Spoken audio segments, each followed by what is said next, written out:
critical decision. His law career is temporarily put aside. He decides to serve his term in the Army, feeling that he has a moral obligation to pay for his years of free schooling. Cadet Pershing becomes Lieutenant Pershing. Assignment, the United States 6th Cavalry. The Frontier Army of 1886 is made up of career troopers.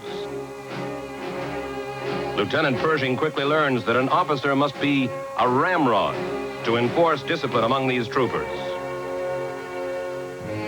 9 years later, he's assigned to the University of Nebraska as an instructor of military studies. In his spare time, he finally earns his prized law degree. But he slowly realizes that the Army has become too much a part of him to quit now. For John Pershing, this is the real beginning of his career as a soldier. 1898. The battleship Maine explodes and sinks in Havana Harbor. The nation is swept into war with Spain. A handful of regular Army soldiers begins the invasion of Spanish-held Cuba, and Lieutenant John Pershing is among them. So is Colonel Theodore Roosevelt, leading his famous volunteers, the Rough Riders. The adventurous colonel and the young lieutenant are friends. They fight together in the decisive battle for San Juan Hill. He returns to Washington for staff duty in 1903. He meets and marries Helen Frances Warren. It is the first of two important events for Captain John Pershing. Theodore Roosevelt is America's dynamic chief executive. Disgusted with an Army promotion system that stifles young officers, he rocks the military world in dramatic fashion. Selecting a deserving officer, he promotes the man from the rank of captain to the rank of brigadier general. The man he chooses, John Pershing. From obscurity, Pershing is lifted to the Army's top echelon. The man who didn't want to be a soldier is now a general. During his next 7 years in command of a Philippine garrison, his personal life is fruitful and happy. There are 3 children in his family and a 4th on the way. Recalled to the United States for special duty on the Mexican border, Pershing leaves his family in San Francisco. The Army is on alert. A bandit named Pancho Villa has been leading savage raids against Texas border towns. Villa calls himself a patriot, the defender of Mexican sovereignty. But in reality, he's a vicious outlaw. There seems to be no way to stop Villa. His men loot, burn, and plunder frontier towns, and then slip back to the safety of Mexican territory.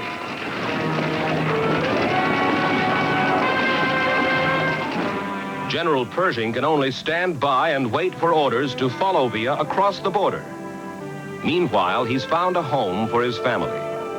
They're due to join him in just 1 week, when suddenly his wife and 3 of his children die in a fire that sweeps their home. Only his infant son survives. The shock of this tragedy nearly destroys Pershing. He is a changed man, withdrawn from the people around him. He hides his grief behind a cold, impersonal mask. His hair turns white almost overnight.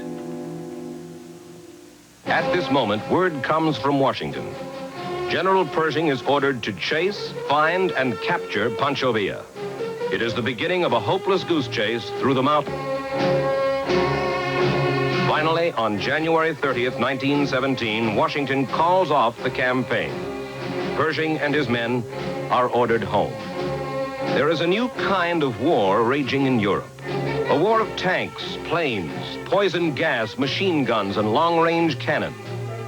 Watching his men, Pershing knows the American Army is far behind the times.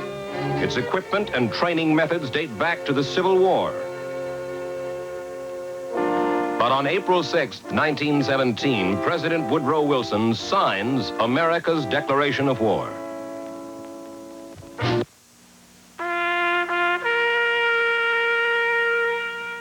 Vietnam. When it was over, 58,022 never made it back. And America is still asking why.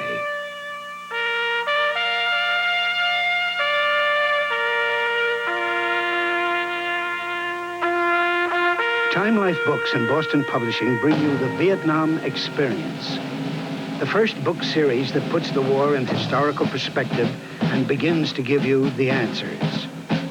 These are the books that let you feel what it was like to be there.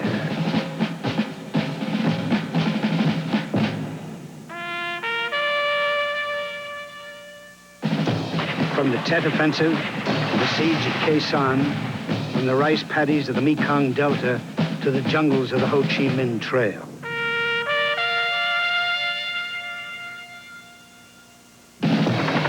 Join the men who fought as bravely as any Americans in any war, fighting an enemy who was nowhere and everywhere. Men who won every major battle they were in, yet came home to no parades. Beginning with America Takes Over, each book lets you re-examine those years. This is the one book series no American can afford to miss. The Vietnam Experience. Only now can we begin to understand a war that took 58,022 lives. A war that is still touching us all. To order your first book, call now. 1-800-445-4000. It will be sent to you free for 10 days. Keep it and pay just $14.95 plus shipping and handling. Others will follow about one every other month. Keep the ones you want. Cancel anytime. So call 1-800-445-4000. American troops arriving in France bring new life, new spirit to a shattered continent. The mere sight of these fresh new troops gives the French people renewed hope.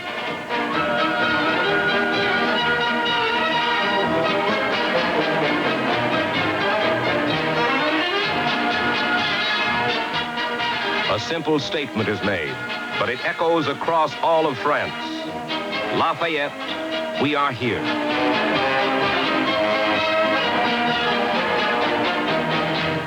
The British and French high commands, however, welcome Pershing with restraint. His troops are unknown quantities, and their effectiveness in this war is doubtful. The English and the French give Pershing to understand that this is their war, to be fought as they plan it. Marshal Foch, Supreme Allied Commander, wants American troops used only as replacements for the French army. Politely but firmly, Pershing opposes the Allied leaders. The American army will fight, he says, as a separate and distinct unit under American command.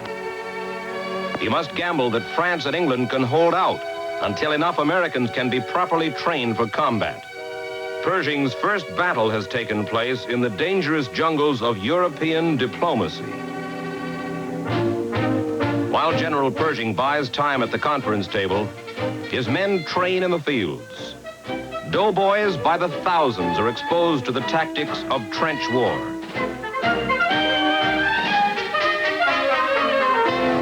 They are taught to defend themselves against the silent threat of poison gas. They must become experts with the new weapons of World War I. During the training, Pershing seems to be everywhere at once, snapping out orders, correcting faults, demanding perfection. They call him Blackjack, a driving taskmaster, constantly setting higher and higher standards. To the citizen soldiers, he's a remote figure sweeping by in a staff car. But if he doesn't win their affection, he inspires their confidence. He is a source of strength to an entire army. 21st, 1918. The greatest crisis of World War I begins. The German army has launched the spring offensive along a 40-mile front. 200 German divisions move forward under cover of a massive artillery barrage.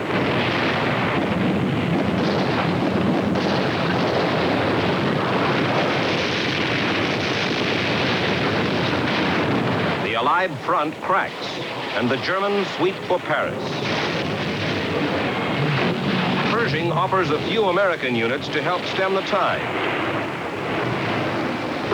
They fight under the command of British and French officers. Cantigny, Belleau Wood, Chateau Thierry. Through the spring of 1918, American troops distinguished themselves in the lines. Fighting with the French and British units, they shatter the German offensive, stop it dead in its tracks.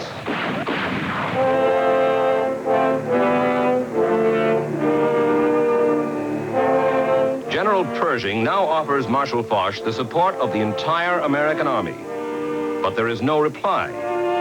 Foch refuses to believe Pershing's army is capable of holding its own. He still wants piecemeal replacement of French and British troops by American units. Without the consent of Marshal Foch, Pershing takes matters into his own hands. He announces to the world that the American army is ready for war. Foch has no choice, and he reluctantly accepts Pershing's offer. Pershing tells his army, Germany can be beaten, Germany must be beaten, Germany will be beaten. It is the war cry of an American army, going to battle under American command. Pershing commits the power of his nation to the hardest fighting of World War I. His army will attack the German salient at Saint-Mihiel, the major roadblock to an Allied victory. September 22nd, 1918, the doughboys move up to the forests of the Argonne.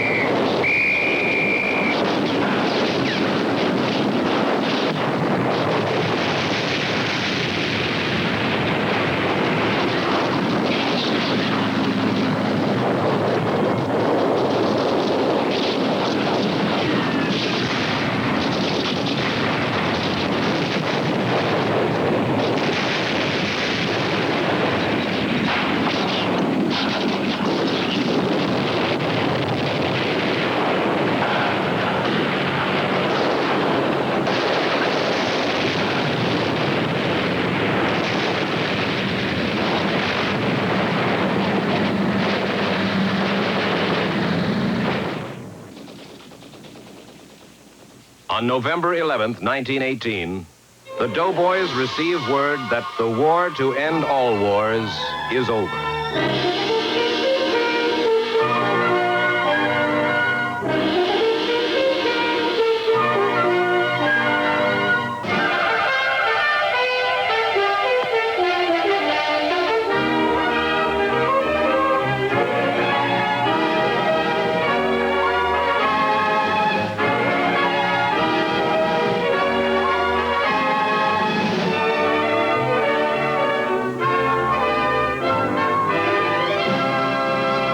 President Wilson arrives in Europe to sign the peace treaty.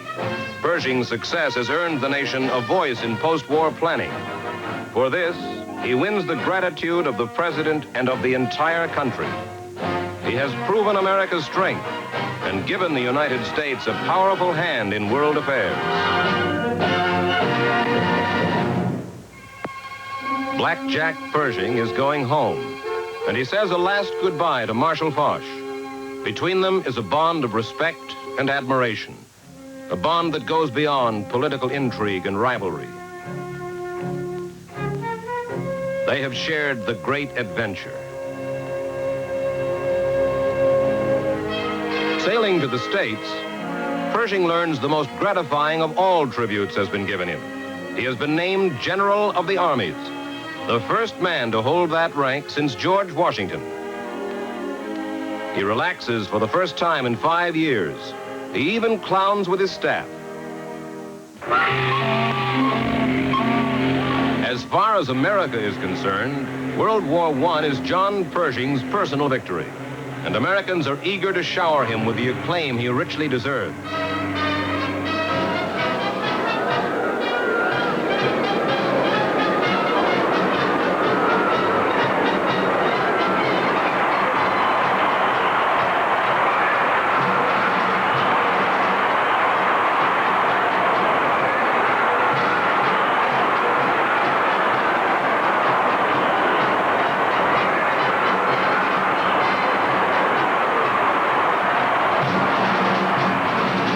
His homecoming troops down the main boulevards of the United States.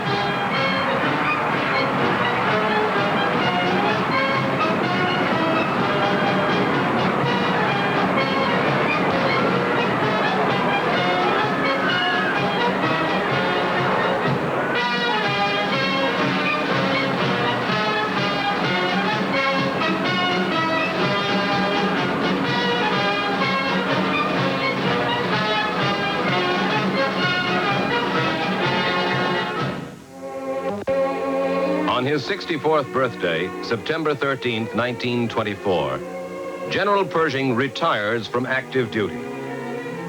He has repaid the nation many times for the free education he received at West Point 40 years before.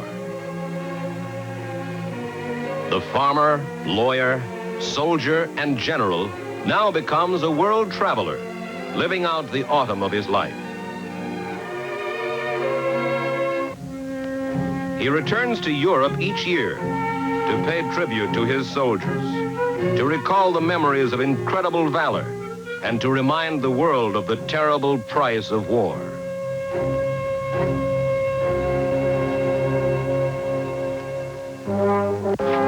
At home, he makes his name and his services available to charities and special causes. Even now, his words are laced with the language of a soldier. This is a wonderful program. I am sure that you will soon have the enemy in full retreat. And I'm very happy to buy my share of the ammunition to make war against this dreadful disease of tuberculosis. There is an old rivalry between John Pershing and photographers. He dislikes the constant posing. In answer to official requests, he says, "To hell with the War Department. I don't like having my picture taken."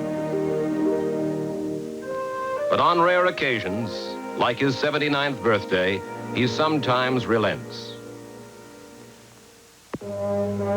In 1938, ominous clouds of another world war are forming, and Pershing carries his message of preparedness to the country. Reassuring. Loyal citizens cannot shut their eyes to the possibility of war, and while making the most earnest efforts to preserve peace in the world, they owe it to all that is sacred to us to make ample preparation against an evil day. In these troubled times, a retired general of the armies can only lend vocal support. May 1940, President Roosevelt calls General Pershing to the White House. He is awarded the Distinguished Service Cross by a grateful nation for his lifelong service. He earnestly offers his services once again, and the president replies, "Pershing, you're magnificent." But younger men must fight this war. There is no place for an aging general.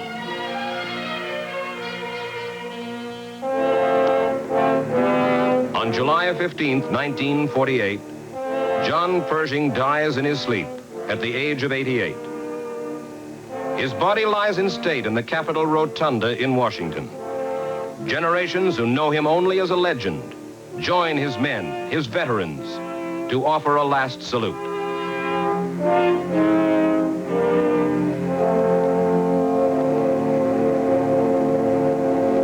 General Dwight Eisenhower and General Omar Bradley lead the funeral procession through Washington's rain-swept streets.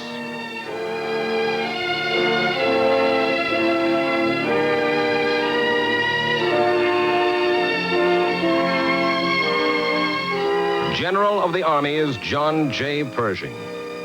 His name will always stand for the finest in American military tradition. An ironic epitaph for the man who never wanted to become a soldier.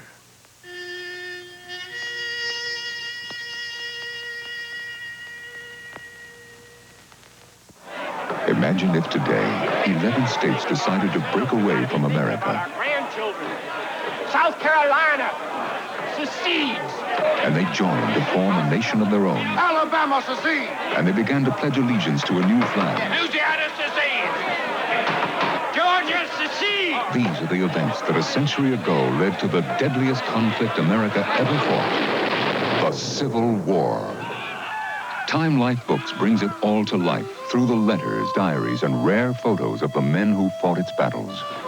Be there when the tension explodes at Bull Run and sets the stage for Shiloh and Gettysburg. Learn how young men felt before battle.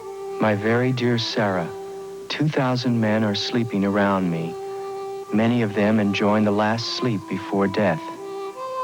Watch the war tear America in two with your first book, Brother Against Brother. This is the series that brings it all to you in vivid detail and with personal insight that draws you right into battle. Experience the Hornet's Nest, where outnumbered Federal troops kept the Confederate Army at bay for 6 grueling hours. Witness Americans move from hand-to-hand combat toward the most advanced weapons of their day. The Civil War, a 4-year conflict that claimed one in almost every 4 Americans who fought it. Call now. Relive this crucial moment in history and see how a country where brother fought brother found the strength to become one again. Call 1-800-228-2200 to examine Brother Against Brother free for 10 days. As your introduction to the Civil War, keep it in pages $12.95 plus shipping and handling. Other volumes will follow, one approximately every other month. Keep only the ones you want. Cancel any time. So call 1-800-228-2200. General John J. Pershing was a tough and leathery man, a proud and independent soldier, the determined leader of a powerful fighting force. But he had foresight, too, and he helped to shape America's concept of a strong peacetime military establishment, dedicated not to making war, but to keeping peace. Mike Wallace for Biography.